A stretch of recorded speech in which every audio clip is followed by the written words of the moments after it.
We were called to go to the Philippines for 1 year. And after 4 months, we got a letter from the First Presidency.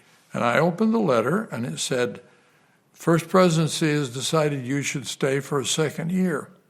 And I read it to Kristen, and she said, you got to be kidding. And I showed her the letter signed by the First Presidency, and I said, Kristen, these people don't kid. And we were so excited to stay.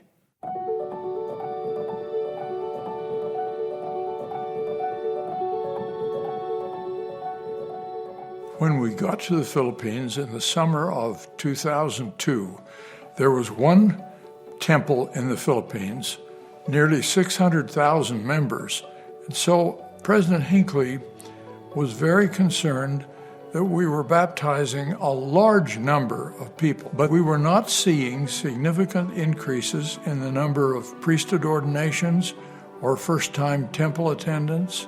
I remember when he called you and we went into his office, and it was his desire that we establish the church more strongly in the Philippines.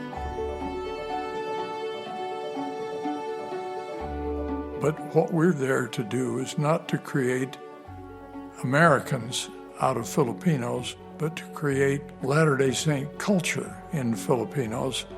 To begin with, we adjusted what the missionaries taught and what they required before people could be baptized. And it resulted in diminishing the yearly number of baptisms from about 20,000 to about 8,000.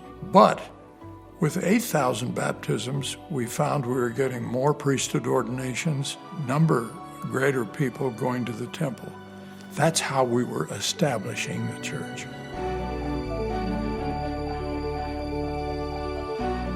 There were many things that changed. You talked about tithing, you talked about church attendance. You made a huge difference. And they did it. They were so eager. You tell them what the Lord wants and they do it.